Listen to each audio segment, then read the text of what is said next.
फ़अऊज़ु बिल्लाहि मिनश्शैतानिर्रजीम बिस्मिल्लाहिर्रहमानिर्रहीम फ़सल्लि लिरब्बिका वन्हर वक़ाल तआला फ़ी मक़ामिन आख़र इन्न सलाती व नुसुकी व महयाय व ममाती लिल्लाहि रब्बिल आलमीन वक़ाल तआला फ़ी शअनि अज़मति हबीबिहिल करीम इन्नल्लाह व मलाइकतहु युसल्लूना अलन नबी या अय्युहल्लज़ीना आमनू सल्लू अलैहि व सल्लिमू तस्लीमा अल्लाहुम्मा सल्लि अला सय्यिदिना मुहम्मदिन व अला आलिहि व सहबिहि अफ़ज़ल सलवातिका व अदद मालूमातिका व बारिक व सल्लिम। मुअज़्ज़ज़ व मुकर्रम हाज़िरीन किराम व सामईन ज़वील एहतराम, अल्लाह तबारक व तआला अपने कलाम मुक़द्दस में इरशाद फरमाता है फ़सल्लि लिरब्बिका वन्हर, और आप अपने रब के लिए क़ुरबानी कीजिए और नमाज को अदा कीजिए। और अभी मैंने खुतबा मसनूना में दूसरी जिस आयत की तिलावत का शरफ़ हासिल किया, अल्लाह तबारक व तआला इरशाद फरमाता है इन्ना सलाती व नुसुकी व महयाय व ममाती लिल्लाहि रब्बिल आलमीन, बेशक मेरी नमाज और मेरी तमाम इबादतें, मेरा जीना और मेरा मरना तमाम का तमाम अल्लाह के लिए है जो आलमीन का रब है। ये महीना माह ज़ुल्हज्जतुल हराम का ये खूबसूरत जुमा, जिसे अल्लाह तबारक व तआला ने हमको सरफराज फरमाया है, इस महीने की बेशुमार अज़मतें और फजीलतें हैं जिसको हमने पिछले जुमा समात फरमाया। आज का दिन 8वीं ज़ुल्हज्जा है और आलम अरब में आज यौम अरफा का दिन है। 8वीं ज़ुल्हज्जा को यौम तरविया कहा जाता है और 9वीं ज़ुल्हज्जा को यौम अरफा कहा जाता है और 10वीं ज़ुल्हज्जा को यौम नहर कहा जाता है। यौम तरविया का माना है सोचना, क्योंकि आज के दिन हज़रत इब्राहीम अला नबीना व अलैहि सलाम को अल्लाह तबारक व तआला ने ख्वाब में जो मनाजिर दिखाए थे कि वो अपने फ़र्जंद हज़रत इस्माईल अलैहि सलाम को ज़ुबाह कर रहे हैं, तो हज़रत इब्राहीम अलैहि सलाम ने वो मंज़र देखने के बाद आज के दिन सोचा था कि क्या ये रब का हुक्म है या ये सिर्फ ख्वाब है, क्योंकि अंबियाए किराम का ख्वाब नहीं होता बल्कि वो अल्लाह तबारक व तआला की तरफ से वही हुआ करता है। तो आज के दिन हज़रत इब्राहीम अलैहि सलाम ने सोचा था, इसके बारे में ख़यालात का इजहार किया था, तो इस दिन को यौम तरविया कहा गया है, सोचने का दिन। दूसरा दिन फिर यही ख्वाब हज़रत इब्राहीम अला नबीना व अलैहि सलाम को दिखाया गया और हज़रत इब्राहीम अला नबीना व अलैहि सलाम ने उस दिन पहचान लिया कि ये अल्लाह तबारक व तआला की तरफ से हुक्म है कि मैं अपने फ़र्जंद को अल्लाह की राह में क़ुरबान करूँ। तो हज़रत इब्राहीम अला नबीना व अलैहि सलाम ने इसको पहचान लिया कि ये अमर अल्लाह का अमर है, ये हुक्म अल्लाह का हुक्म है। तो अरफा के माने हैं पहचानना। तो हज़रत इब्राहीम अलैहि सलाम ने इसको पहचान लिया और अरफा के मुताल्लिक़ दीगर और रिवायतें भी हैं, लेकिन मैं आपको सिर्फ समझाने के लिए बतला रहा हूँ कि अरफा का माना है पहचानना। तो हज़रत इब्राहीम ने पहचान लिया, इसीलिए इसको अरफा का दिन कहा जाता है। और 10वीं ज़ुल्हज्जा को यौम नहर कहा जाता है। नहर कहते हैं कुर्बानी करने को, ज़ुबाह करने को। अल्लाह तबारक व तआला की बारगाह में इस दिन तमाम दुनिया के मुसलमान अल्लाह की रज़ा और खुशनुदी हासिल करने के लिए अपने अपने जानवरों को कुर्बान करते हैं, इसीलिए इसको यौम नहर कहा जाता है। इसी का जिक्र सूरह कौसर में है फ़सल्लि लिरब्बिका वन्हर, ऐ हबीब आप अपने रब के लिए नमाज अदा करें और अल्लाह की बारगाह में कुर्बानी को पेश करें। तो कुर्बानी के दिन को यौम नहर कहा जाता है। कुर्बानी करना यह अल्लाह तबारक व तआला के क़ुर्ब पाने का, अल्लाह तबारक व तआला के नज़दीक होने का ज़रिया है। अल्लाह तबारक व तआला ने कुरान मजीद में इरशाद फरमाया, सूरह हज में जिसका जिक्र है, लन यनालल्लाह लुहूमुहा वला दिमाउहा वलाकिन यनालुहु तक़वा मिनकुम। जब तुम कुर्बानी का जानवर ज़ुबाह करते हो तो ना उस जानवर का गोश्त अल्लाह की बारगाह में पहुंचता है, ना उसका खून अल्लाह की बारगाह में पहुंचता है।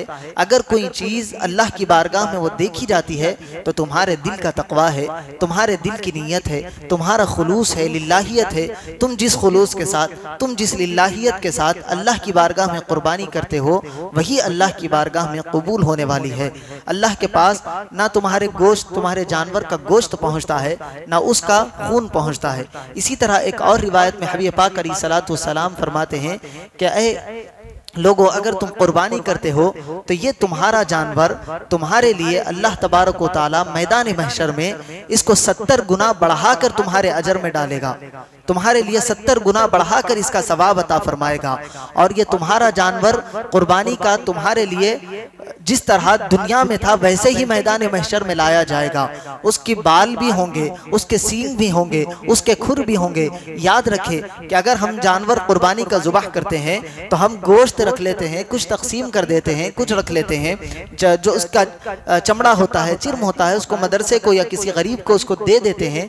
लेकिन सींग ना हम इस्तेमाल करते हैं, ना किसी को इस्तेमाल करने के लिए देते हैं, ना उसकी जो खुर होते हैं, जो उसके पैर होते हैं, पैर के नीचे का हिस्सा, ना वो इस्तेमाल करने के काबिल होता है, ना उसके बाल जो होते हैं वो उसके इस्तेमाल के काबिल होते हैं। लेकिन अल्लाह फरमा रहा है कि तुम ये जो ज़ाय होने वाली चीज़ें हैं इसको भी हम ज़ाय नहीं करते। ये दुनिया में तो ज़ाय हो जाते हैं, लेकिन मैदान महशर में जब ये लाए जाएंगे तो साबित लाए जाएंगे, और सिर्फ लाए नहीं जाएंगे बल्कि 70 गुना इसका वजन बढ़ाकर तुम्हारे पास लाया जाएगा। और यही जानवर मैदान महशर में पुल सिरात से गुजरने के लिए आपकी सवारी बनेगा, जिसको हमने पिछले जुमा समाअत किया कि ये जानवर लाया जाएगा, इसके ऊपर आप सवार होकर वो पुल सिरात जो तलवार से ज्यादा तेज, बाल से ज्यादा बारीक है, वहां पर गुजरने के लिए आपको इस जानवर को पेश किया जाएगा। इस पर आप सवार होकर वो रास्ते को तय करेंगे और तय करते हुए जन्नत में इसका आपका दाखिला हो जाएगा। अगर जानवर सही और सालिम ना होगा तो फिर आपको रास्ते में पहुंचने के लिए बड़ी दुश्वारियों का सामना होगा। इसीलिए हबीब पाक अलैहिस्सलाम ने फरमाया कि जब तुम जानवर लो तो सही और सालम लो, सेहतमंद और फरबा लो। फरबा और सेहतमंद और सही और सालम लेने का ये मतलब नहीं है कि महंगा जानवर खरीदा जाए। यकीनन महंगा जानवर खरीदना भी अल्लाह तबारक व तआला की बारगाह में ज्यादा महबूब अमल है। अगर 4 जानवर है लेकिन दिखावे और रियाकारी के लिए महंगा जानवर खरीदा जाए, ये अल्लाह की बारगाह में कबूल नहीं है। बल्कि अच्छा सेहतमंद जानवर, फरबा जानवर आपको महंगा भी मिलता है। आपके पास इस्तिताअत है तो आप अपनी इस्तिताअत के मुताबिक सबसे ज्यादा महंगा जानवर खरीदेंगे, दिखावे और रिया के लिए नहीं बल्कि अल्लाह के लिए, तो वो ज्यादा महबूब अमल है।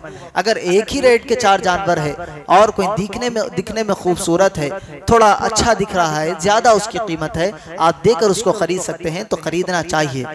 लेकिन रियाकारी, दिखावे के लिए, शो पुटअप के लिए उसको इस्तेमाल नहीं करना चाहिए। ऐसा करेंगे तो फिर वो कुर्बानी ज़ाया हो जाएगी।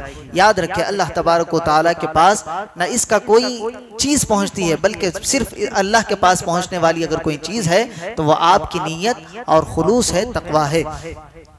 कुरान अल्लाह तबारक व तआला के प्यारे हबीब सल्लल्लाहु अलैहि वसल्लम इरशाद फरमाते हैं कि ईद के दिन अल्लाह तबारक व तआला की बारगाह में कोई अमल सबसे बेहतर नहीं है। सबसे बेहतर अगर कोई अमल है तो वो आपका अल्लाह की बारगाह में जानवर को ज़ुबाह करना है। आप इधर कुर्बानी का जानवर ज़ुबाह करते हैं, यही सबसे ज्यादा अल्लाह तबारक व तआला की बारगाह में महबूब तरीन अमल है कि आप अपने जानवर को ज़ुबाह करें। और अल्लाह तबारक व तआला के प्यारे हबीब सल्लल्लाहु अलैहि वसल्लम से सहाबा किराम ने अर्ज़ किया, रसूल अल्लाह सल्लल्लाहु अलैहि वसल्लम ये कुर्बानी क्या है? हबीब पाक अलैहिस्सलाम फरमाते हैं कि ये तुम्हारे बाप हजरत इब्राहीम अलैहिस्सलाम की सुन्नत है। सहाबा ने अर्ज किया, या रसूल अल्लाह इसमें हमारे लिए क्या है? हबीब पाक अलैहिस्सलाम फरमाते हैं कि जानवर के हर बाल के बदले अल्लाह तबारक व तआला तुम्हारे नाम अमाल में नेकी अता फरमाता है। हमारे सर पर कितने बाल है हम उसको शुमार नहीं कर सकते, तो जानवर पर, एक बैल पर, एक भेड़ पर कितने बाल होते हैं हम उसका अंदाजा भी नहीं कर सकते। तो इतने नेकियां अल्लाह तबारक व तआला जानवर कुर्बान करने वाले के नाम आमाल में डालता है। फिर हजरत सहाबा किराम ने फरमाया, या रसूल अल्लाह जो दुम्बा होता है, सूफ के बारे में पूछा कि उसको ज्यादा बाल होते हैं, उनके बारे में क्या हुक्म है? तो अभी पाक फरमाते हैं कि उसके बाल के हर बाल के बदले भी अल्लाह तबारक व तआला तुम्हारे नाम आमाल में नेकियां अता फरमाता है। और हबीब पाक अलैहिस्सलाम फरमाते हैं कि ईद के दिन सबसे बेहतरीन दिरहम, यानी अल्लाह की बारगाह में खर्च करना, सबसे बेहतरीन खर्च करना वो है जो आप जानवर के ज़ुबाह के लिए खर्च करते हैं। यानी जो जानवर के लिए पैसे आप खर्च करते हैं वही अल्लाह की बारगाह में सबसे बेहतरीन ईद के दिनों में खर्च करना है। बाज़ हजरात को बुखार उठता है कि इतने जानवर कुर्बान करने से क्या होगा, वही पैसा गरीबों के लिए लगा दिया जाए, वही पैसा किसी बच्ची की शादी में लगा दिया जाए। याद रखें कि ये साल भर करने वाले अमल है। आप शादी कभी भी करा सकते हैं, आप सदका व खैरात कभी भी दे सकते हैं, लेकिन ये जो दिन है, ये अय्याम जो अय्याम नहर कहलाते हैं, 10, 11, 12 कुर्बानी, इन 3 दिनों के अलावा कभी और नहीं हो सकती। और इन 3 दिनों में सबसे ज्यादा महबूब अगर कोई अल्लाह को अमल है वो तो जानवर का कुर्बान ही करना है। बाज़ हजरात ये भी कहते हैं कि हज को जाने से इतना ज़्यादा पैसा आप खर्च करके हज को जाते हैं वही गुरबा में लगा दिया जाए। ये सिर्फ बोलने की बातें हैं। याद रखे जो अल्लाह तबारक व तआला के अहकाम है वो अल्लाह और उसका रसूल ही बेहतर जानता है। अल्लाह ने हुक्म दे दिया और रसूल पाक ने उसकी रग़बत दिला दी कि तुम हज किया करो, अल्लाह की बारगाह में पहुंचा करो, तुम अल्लाह के लिए कुर्बानी किया करो। इससे बड़ा कोई और अमल नहीं हो सकता। अगर कोई और अमल होता तो रसूल पाक सल्लल्लाहु अलैहि वसल्लम बतला देते। अब ये पाक ने फरमाया कि जानवर ही ज़ुबाह करना तुम्हारे लिए बेहतर है और अल्लाह की बारगाह में यही सबसे आला नेकी है, तो यही सबसे आला नेकी है। अब उन दिनों में कोई और नेकी अल्लाह की बारगाह में कबूलियत का दर्जा नहीं रख सकती जितना के जानवर को कुर्बान करना है। इसी तरह अब हबीब पाक अलैहिस्सलातु वस्सलाम ये जो रग़बत दिलाई कुर्बानी ज़ुबाह करने के बाद, अब फरमाते हैं कि अगर किसी पर कुर्बानी वाजिब हो और वो कुर्बानी ना करे, हबीब पाक अलैहिस्सलातु वस्सलाम फरमाते हैं कि वो हमारी ईदगाह के करीब भी ना आए। यानी ईद की नमाज का पढ़ना हर मुसलमान पर वाजिब है, चाहे कितना ही गुनाहगार हो। जुमा की नमाज ना भी पढ़ता हो तो वो ईद की नमाज में दिख जाता है, आप गौर करें। लेकिन हबीब पाक अलैहिस्सलाम का जलाल बतला रहा है कि अगर कोई इस्तिताअत रखता हो, इस्तिताअत के बावजूद कुर्बानी ना करे तो वो हमारी ईदगाह के करीब भी ना आए, यानी हम उसको नमाज पढ़ने ही नहीं देंगे। ये जलाल का इजहार, इस वईद का इजहार हबीब पाक अलैहिस्सलातु वस्सलाम ने किया कि अगर इस्तिताअत होने के बावजूद अगर वो बंदा कुर्बानी ना करे तो फिर हमारी ईदगाह के करीब ना आए। अब कुर्बानी के दिनों में बाज़ हजरात के पास बहाने आ जाते हैं, बाज़ पैसे ना होने का बहाना करते हैं, बाज़ कर्जा होने का बहाना करते हैं। याद रखें हबीब पाक अलैहिस्सलातु वस्सलाम ने जब हमको हुक्म दे दिया है तो अब हमें इससे पीछे नहीं हटना है। अगर आपके पास इस्तिताअत है, अगर आप गरीब भी है, इस्तिताअत नहीं है, अगर इतने पैसे है कि जानवर कुर्बान कर सकते हैं या हिस्सा मिलकर अपनी कुर्बानी अल्लाह की बारगाह में पेश कर सकते हैं तो यकीनन आपको कुर्बानी अदा कर देनी चाहिए, क्योंकि ये अमल जो है अल्लाह तबारक व तआला की बारगाह में महबूब व मकबूल है और इसके बदले अल्लाह तबारक व तआला आपके बिगड़े हुए कामों को सवार देता है, आपके माल में खैर व बरकत अता फरमाता है और दुनिया में भी इसका बेहतरीन बदला अता फरमाता है, आखिरत में भी इसका बेहतरीन अजर व सवाब अल्लाह तबारक व तआला ने रखा है। हजरत अल्लामा इसहाक रहमतुल्लाह अलैह का नाम आता है, बड़े मुहद्दिस गुजरे हैं। इनके भाई थे, बावजूद गुर्बत के, गरीब होने के बावजूद हर साल पाबंदी के साथ कुर्बानी किया करते थे। जब उनका इंतकाल हुआ तो हजरत अल्लामा इसहाक रहमतुल्लाह अलैह ने उनको ख्वाब में देखा और जब ख्वाब में देखा तो उनके भाई एक शानदार चितकुबरे घोड़े पर, जो 2 रंग का घोड़ा होता है, उस पर सवार होकर वो उनके ख्वाब में आए और बड़े खुश नजर आ रहे थे। तो हजरत अल्लामा इसहाक ने अपने भाई से पूछा कि ऐ भाई, आपके साथ अल्लाह ने क्या मामला किया? तो वो फरमाते हैं कि अल्लाह तबारक व तआला ने मुझे बख्श दिया और जन्नत में जगह अता फरमाई। हजरत अल्लामा इसहाक फरमाते हैं कि क्या वजह बनी, इसका सबब क्या बना? हजरत अल्लामा इसहाक के भाई कहते हैं कि मैंने एक मर्तबा एक गरीब की मदद की थी, सिर्फ 1 दिरहम के जरिए उसकी मदद की थी। अल्लाह तबारक व तआला ने उस 1 दिरहम के बदले में अल्लाह तबारक व तआला ने मुझे जन्नत अता फरमाई है। तो अल्लाह की बारगाह में पैसे नहीं देखे जाते, अल्लाह की बारगाह में खुलूस और लिल्लाहियत देखी जाती है, नीयत देखी जाती है। 1 दिरहम के बदले अल्लाह तबारक व तआला ने उनको जन्नत अता फरमाई। उसके बाद उनके साथ कुछ और घोड़े भी थे। अल्लामा इसहाक फरमाते हैं कि ये सवारियां आपकी क्या है? हजरत अल्लामा इसहाक के भाई फरमाते हैं कि मैं जिस घोड़े पर सवार हूँ ये मेरा वो पहले जानवर के बदले अल्लाह तबारक व तआला ने अता फरमाया है जिसको मैंने अल्लाह की बारगाह में कुर्बान किया था। और जितने घोड़े मेरे पीछे नजर आ रहे हैं ये हर साल के बदले, हर कुर्बानी के जानवर के बदले अल्लाह तबारक व तआला ने मुझे अता फरमाए। तो अल्लाह तबारक व तआला किसी अमल को हमारे ज़ाया नहीं करता। सिर्फ खुलूस और लिल्लाहियत के साथ अल्लाह की बारगाह में कोई अमल कर दिया जाता है, अल्लाह तबारक व तआला उसको मकाम क़बूलियत को पहुँचाता है और अल्लाह तबारक व तआला उसका बेहतरीन बदला और उसका बेहतरीन अजर दुनिया व आखिरत में अता फरमाता है। इसी तरह जब आप कुर्बानी करें तो खालिस लिल्लाहियत के साथ करें, फिर उसके बाद उसके गोश्त को तकसीम करें तो गरीबों का खास ख्याल रखें। हमारे पास यहाँ कोताही होती नजर आती है। हम तो यकीनन साल भर गोश्त खाते हैं, हम 4 दिन नहीं भी खाए तो हमारे पास कोई हर्ज नहीं होता। हमारे को अल्लाह तबारक व तआला ने इस्तिताअत वाला बनाया है। अगर हम जानवर सारा का सारा भी तकसीम कर दे तो हम दूसरे दिन मार्केट से खरीद कर खा सकते हैं। अल्लाह तबारक व तआला ने हमें ये दिया है, लेकिन जब जानवर कुर्बान होता है तो फिर नीयत में खोट आ जाता है। असली माल रख लिया जाता है, हड्डी का या दीगर नहीं खाने वाले आधा दे दिए जाते हैं। ऐसा नहीं करना चाहिए। अल्लाह तबारक व तआला ने हमको ऐसा नहीं कहा कि सारा गोश्त कुर्बान कर दो, ये फरमाया कि 3 हिस्से उसके कर लिए जाए। एक हिस्सा रख लो, एक रिश्तेदारों में तकसीम करो, एक गुरबा में तकसीम करो। सारा का सारा अगर गरीब है रख लेते हैं तब भी कुर्बानी अदा हो जाती है। लेकिन अच्छा अमल यह है कि अगर आपको अल्लाह ने इस्तिताअत दी है तो सारा का सारा माल कुर्बान कर दिया जाए और गरीबों का खास ख्याल रखा जाए। उन गरीबों का जिनको साल भर गोश्त मैसर नहीं होता, बड़ी परेशानी के आलम में होते हैं, वो इस कुर्बानी के बहाने अल्लाह तबारक व तआला की रिजा और खुशनुदी आपको भी मिल जाती है और उनके घर में कुछ गोश्त भी पहुंच जाता है। ऐसा ना किया जाए कि सारा का सारा रख लिया जाए। अगर आप कर सकते हैं तो सारा का सारा तकसीम करने को फौकियत दे, कुछ रख ले और ज्यादातर तकसीम करने को आप फौकियत दे और गुरबा और मसाकीन का ख्याल रखे और खुसूसन सैयदों का ख्याल रखे। सादात के घर में पहले घर पहुंचाने का, पहले गोश्त पहुंचाने का एहतमाम करे। याद रखे, एक वाक़या सुनाते हुए मैं अपनी गुफ्तगू को इख्तिताम की तरफ लाऊं।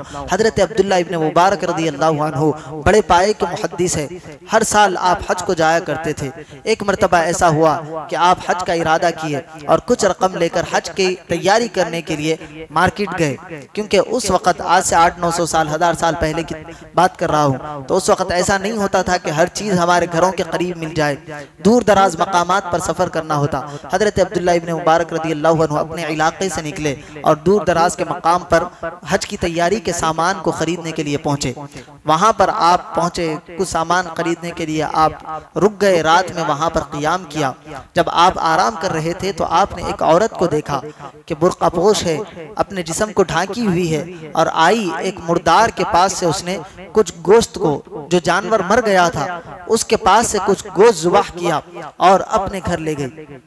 जब वो जा रही थी तो हजरत अब्दुल्ला इब्न मुबारक रज़ी अल्लाहु अन्हु को ख्याल आया कि शायद इसकी कोई होटल वगैरह है, ये लोगों को पकवान पकाकर तकसीम करती है और शायद ये औरत मुर्दा गोश्त लोगों को खिला रही है, क्योंकि मुर्दा खाना इस्लाम के अंदर हराम है।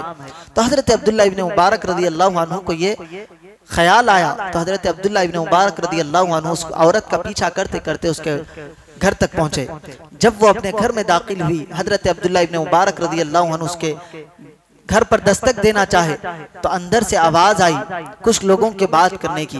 वो बात क्या थी? हजरत अब्दुल्ला इब्न मुबारक फरमाते हैं कि जब वो घर के अंदर खातून गई तो उसकी छोटी छोटी बच्चियों ने उसको लपेट लिया और कहा कि माई कुछ लाई हो। हजरत अब्दुल्ला इब्न मुबारक फरमाते हैं कि वो खातून कहने लगी कि ये गोश्त मैं लाई हूँ, ये जल्दी जल्दी पका कर खा लेते हैं। हजरत अब्दुल्ला इब्न मुबारक रज़ी अल्लाहु अन्हु ने दस्तक दी और फरमाया कि ऐ खातून, आओ बाहर और बताओ कि यह माजरा क्या है? तुमने एक मुर्दार का गोश्त उठाया और अपने घर की लड़कियों को खिला रही हो, क्या माजरा है?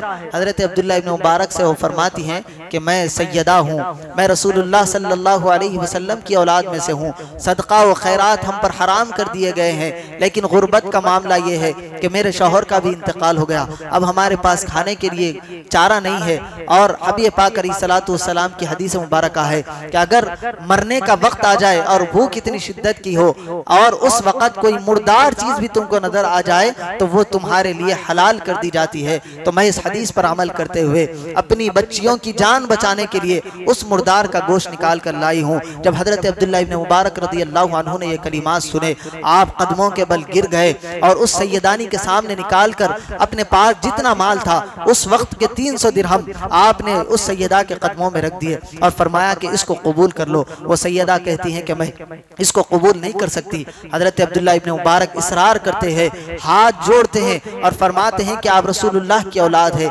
मेरा ये मारूजा कबूल करे, इस रकम को कबूल करे और अपने बच्चों के लिए खाने का एहतमाम करे। हजरत अब्दुल्लाह इब्न मुबारक वो रकम देकर वापिस अपने मकान की तरफ लौट जाते हैं। जब वापिस आते हैं अपने इलाके में तो अब लोग सफर के आगाज के लिए हज के निकल रहे हैं। हजरत अब्दुल्लाह इब्न मुबारक के बारे में भी पता था कि ये हज के लिए जाने वाले हैं। दोस्तों ने पूछा, क्या अब्दुल्लाह इब्न मुबारक क्या तैयारी हो गई है, चलो सफर का आगाज करते हैं। हजरत अब्दुल्लाह इब्न मुबारक फरमाते हैं कि मेरा इस साल सफर का इरादा नहीं है, आप लोग सफर के लिए निकले। हजरत अब्दुल्लाह इब्न मुबारक को उनके जो साथी हैं, दोस्त अहबाब रिश्तेदार जो हैं, ताना देने लगते हैं, ऐ अब्दुल्लाह इब्न मुबारक तुम्हारे पास तो रकम थी, तुम्हारे पास पैसा था, क्या तुमने वो पैसे को कहीं और खर्चा कर दिया या कोई और चीज खरीद ली, क्या उस रकम को तुमने अपने कारोबार के लिए लगा लिया है। इस तरह के ताने देने लगे। हजरत अब्दुल्लाह इब्न मुबारक फरमाते हैं कि मैंने उस रकम के साथ क्या किया मैं जानता हूं, मेरा मौला बेहतर जानता है, आप अपने काम से काम रखे। हजरत अब्दुल्लाह इब्न मुबारक के साथी जो हैं सफर हज के लिए निकल जाते हैं। जब सफर हज करके वापिस आते हैं, हजरत अब्दुल्लाह इब्न मुबारक को पता चलता है कि उनके दोस्त अहबाब हज करके वापिस आ गए हैं। तो मुबारकबाद देने के लिए हजरत अब्दुल्लाह इब्न मुबारक रज़ी अल्लाहु अन्हु दोस्तों के घर पहुंचते हैं। पहले दोस्त के घर पर खटका मारते हैं, जब उसको मुबारक देते हैं तो हजरत अब्दुल्लाह इब्न मुबारक से वो दोस्त गिला करता है, शिकवा करता है, क्या अब्दुल्लाह इब्न मुबारक रास्ते में तो तुम हमको पहचान ही नहीं रहे थे, क्या तुम्हारे पास नई सवारी आ गई, तुम हमसे आगे निकल गए, हम तुमको आवाज दे रहे थे। हजरत अब्दुल्लाह इब्न मुबारक परेशान है कि मैं तो कहीं सफर के लिए गया ही नहीं, मैं अपने घर में बैठा हुआ था, अल्लाह की इबादत में मसरूफ था, लेकिन तुम किसकी बात कर रहे हो। वो दोस्त कहते हैं कि हमने तुम्हें देखा है, हमने तुमको आवाज भी दी, लेकिन तुम रुक नहीं रहे थे, बल्कि तेजी के साथ सफर के लिए आगे बढ़ जा रहे थे। हजरत अब्दुल्लाह इब्न मुबारक बड़े परेशान हुए, घर वापिस आ गए। दूसरे दिन दूसरे दोस्त के पास गए।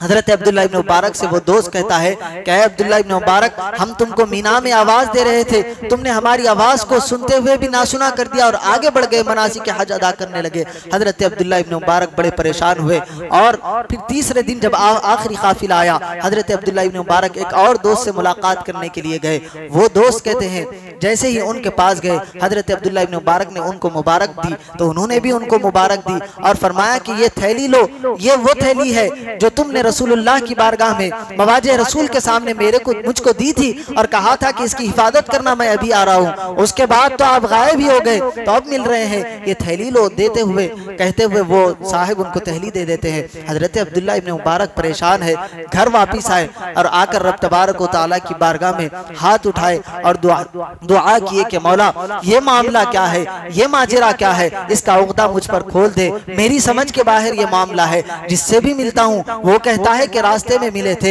या फुला मुकाम पर मिले थे और मुझको थैली भी दे रहे हैं। जब उस थैली को हजरत अब्दुल्लाह इब्न मुबारक ने खोला तो दिए थे सैयदा को 300 दिरहम, उस थैली में 600 दिरहम थे। हजरत अब्दुल्लाह इब्न मुबारक ने दुआ की और आप सो गए। ख्वाब में रसूल पाक साहिब औलाद सल्लल्लाहु अलैहि वसल्लम की जियारत नसीब होती है और हजरत अब्दुल्लाह इब्न मुबारक से रसूलुल्लाह सल्लल्लाहु अलैहि वसल्लम फरमाते हैं कि अब्दुल्लाह तुमने मेरी आल की, मेरी औलाद की दुनिया में मदद की, अल्लाह तबारक व तआला ने गैब से तुम्हारी मदद फरमाई है और तुम्हारी ये अदा हमको इतनी पसंद आई है कि हमने रब तबारक व तआला की बारगाह में दुआ की है और अल्लाह ने उस दुआ को कबूल किया और तुम्हारे नाम का एक फरिश्ता अल्लाह तबारक व तआला ने मुकर्रर फरमा दिया और उस फरिश्ते का ये काम है कि वो तुम्हारे नाम से हर साल क़ियामत तक हज करता रहेगा और उसका सवाब तुम्हारे नाम अमाल में अल्लाह लिखता रहेगा। हजरत अब्दुल्लाह इब्न मुबारक ने 1 साल सफर नहीं किया और उस सफर के पैसे उस गरीब सैयदा को दे दिए अल्लाह तबारक व तआला को। और अल्लाह के प्यारे हबीब को यह अदा इतनी पसंद आई कि अल्लाह तबारक व तआला ने उनके नाम का फरिश्ता बना दिया और उनके नाम से क़यामत तक हज करने के लिए उसको मुकर्रर फरमा दिया और उनके नाम अमाल में सिलसिला जारी है। जितने हज करने वाले साल भर जाते हैं वहाँ हजरत अब्दुल्लाह इब्न मुबारक के नाम का भी हज हुआ करता है और वो बरकत और वो सआदतें उनको मिलती है। वाक़या क्या था, सिर्फ एक गरीब सैयदा की मदद की थी। तो बतलाने का मफहूम ये है कि गरीबों की मदद की जाए और ख़ास तौर से सैयदों की मदद की जाए जो आपके रिश्तेदारों में है, जो आपके अजीज़ व अकारिब में है, जो आपके दोस्त अहबाब में है, जो आपके आस पड़ोस में रहते हैं। उन सैयदों को तलाश किया जाए, अगर गरीब है तो उनकी मदद की जाए। जिस तरह आप मदद कर सकते हैं माल के जरिए और दीगर अखराजात के जरिए उनकी मदद कर सकते हैं, उनकी मदद की जाए। ये अमल ऐसा है जो अल्लाह की बारगाह में भी आपको कबूल करने वाला है और रसूलुल्लाह की बारगाह में भी आपको मकाम दिलाने वाला है। तो इन आमाल के जरिए अल्लाह तबारक व तआला की बारगाह में तक़र्रुब पाने का फ़ायदा उठाए और जब आप कुर्बानी करें तो गरीबों का ख्याल रखें और ख़ास तौर से सैयदों का ख्याल रखते हुए उनके घर में उनका हिस्सा पहुँचाने की पहले कोशिश करें। और कल का दिन 9 ज़िलहज्जा यौम अरफा का दिन है, जिसकी बड़ी फ़जीलत अल्लाह तबारक व तआला के प्यारे हबीब सल्लल्लाहु अलैहि वसल्लम ने अहादीस मुबारका में बतलाई है। और एक हदीस सुनाते हुए मैं अपनी गुफ्तगू को ख़त्म करूँ। हबीब पाक अलैहिस्सलातु वस्सलाम फरमाते हैं कि जिसने यौम अरफा यानी 9 ज़िलहज्जा के दिन का रोजा रखा, अल्लाह तबारक व तआला की ज़ात से उम्मीद है कि अल्लाह तबारक व तआला उसके गुज़िश्ता 1 सालों के और आइंदा 1 सालों के गुनाहों को अल्लाह मुआफ़ फरमा देता है। गुज़िश्ता गुनाहों की तो बात समझ में आती है कि 1 साल गुजरा, उसमें जो हमसे सगीरा गुनाहें और ख़ताएँ लग़ज़िशें हो गई, अल्लाह अपने अफ़्व करम से मुआफ़ फरमाता है। लेकिन आइंदा साल, अभी हम आइंदा साल में दाखिल तो नहीं हुए, लेकिन उसके गुनाहों को अल्लाह तबारक व तआला कैसे मुआफ़ फरमाता है। उलमाए किराम इसकी तशरीह करते हुए लिखते हैं कि अगर बंदा रोज़ा रह लेता है अरफे के दिन का 9 तारीख़ का, तो अल्लाह तबारक व तआला उसके लिए गुनाहों से बचना आसान फरमा देता है। गुनाहों से अल्लाह तबारक व तआला उसकी हिफाजत फरमाता है। और अगर जाने अनजाने में अगर उससे कोई गुनाह वो साल में हो जाता है तो अल्लाह तबारक व तआला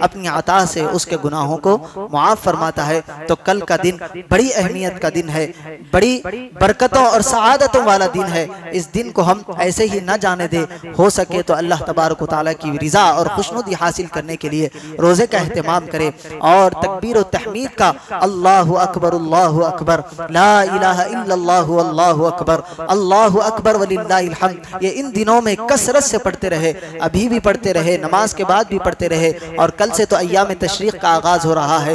हर नमाज के बाद 1 मरतबा तकबीर का कहना वाजिब, 3 मरतबा तकबीर कहना अफजल है। तो जितना हो सकता है ये तकबीर अल्लाह की बारगाह में बाआवाज़ बुलंद पढ़ते रहे। अल्लाह तबारक व तआला इसका बेहतरीन बदला और इसका बेहतरीन अज्र हमको अता फरमाएगा। इन्हीं बातों के जरिए मैं अपनी गुफ्तगू ख़त्म करता हूँ। अल्लाह तबारक व तआला से दुआ है कहने और सुनने से ज़्यादा आमाल सालिहा की तौफ़ीक़ अता फरमाए। व सल्लल्लाहु तआला व सल्लम अला खैरि खल्क़ि सय्यिदिना मुहम्मद व अला आलिहि व अस्हाबिहि अजमईन वल्हम्दुलिल्लाहि रब्बिल आलमीन।